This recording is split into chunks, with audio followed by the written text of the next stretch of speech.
Forgotten Tale. Year 759 Drinu Rise.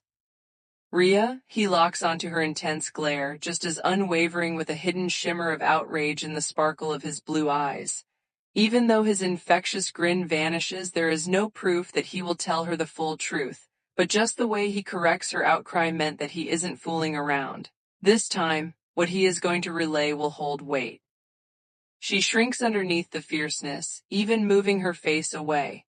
It isn't often he will reprimand her unless it had something to do with her form in their last sparring. Her father rarely gets offended over her being slightly disrespectful towards his retelling. She thought there was never a time that he will be strict. Her mother is the type to always reel them away from trouble. He clears his throat, decreasing his level of fierceness and replacing it with this neutral expression that she can't wholeheartedly recognize. Whatever it is, this is eating him alive, or he won't be keeping his smile away. The world sages were a group that kept the cycle of life safe from deviation. The responsibility will always be chosen by the skill that a sage would be born in this life. You had mana mages becoming the next sages of Manuk, alchemist becoming the next sages of Kemuk, and finally the witch or wizard that takes up the mantle of Anacrin's sage.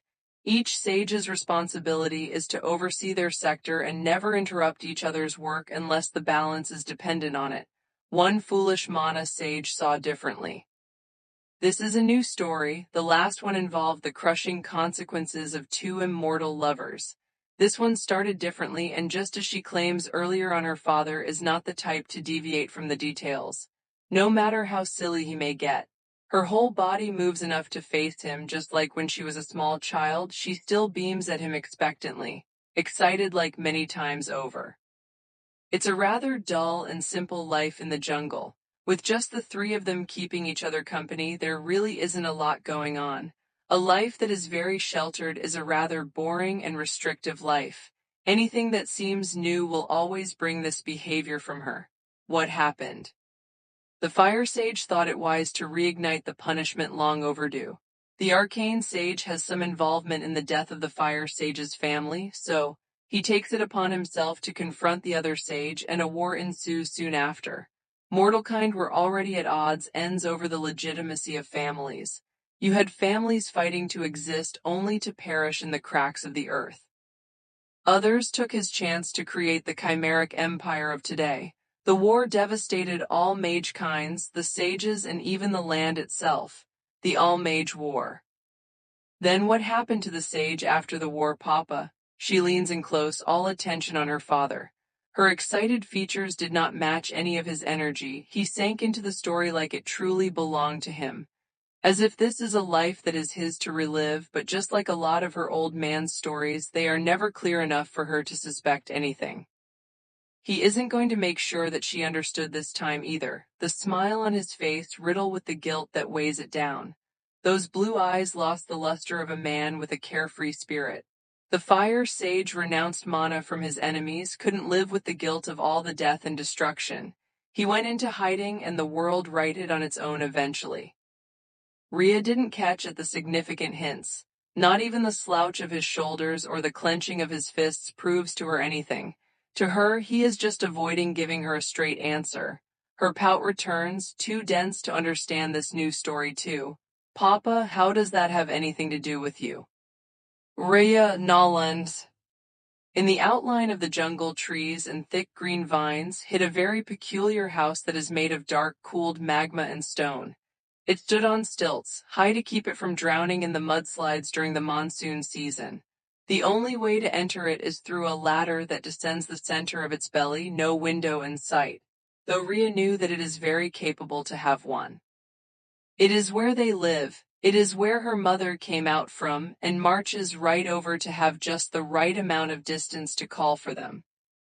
Her mother is this beautiful, dark, wild woman, even though her wildness only goes as far as the leather wraps around her body like a dress and the red tigru fur that decorates her shoulders.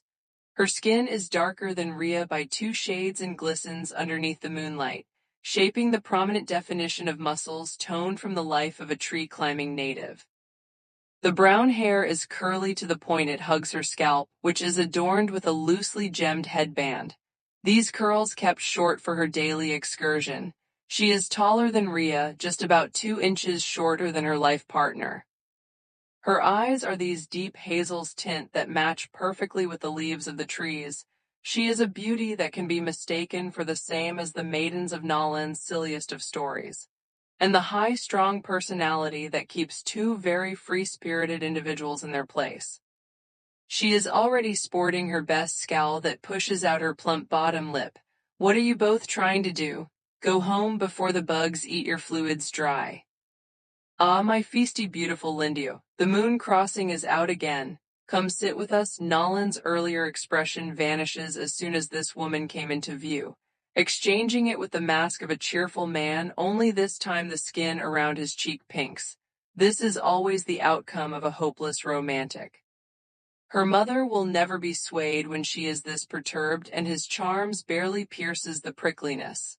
Tonight, it is no different whether it had significance or not, and her mother will make sure to remind her father without hesitation. You can watch it from the window just like the last few times. She rolls her eyes, stomping her way back to their house. Come, the bugs be damned, I want my child and mate to stay fat. Understood? Your mother is right, Rhea. I will tell you more tomorrow. He pats her on the head, then roll onto his heavily abused slippers made of vines and dried leaves. Rhea grumbles as she follows his lead. His no answer really did irk her. She will love to shake it out of him someday. However, he didn't leave her with absolutely nothing. When her mother is far enough to be out of earshot, he said this as plain as day. You are more powerful than any sage, my dear fire cub. Rhea picks her head up from all the moping, watching the straightness of his back as he hobbles on after her annoyed mother. They exchange a small verbal back and forth, with a few notable hand waves from her mother to her father trying to appease her with a little shoulder-to-shoulder bump. That shoulder bump led to his hand being misplaced, just on the center of her back, which from the looks of it is not rejected by her mother.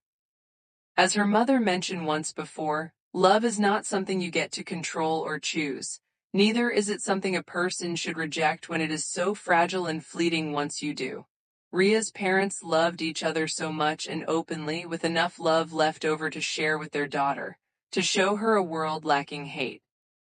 Rhea had only ever known a world of love for most of her life, and she may have playfully dismissed it as a naive child.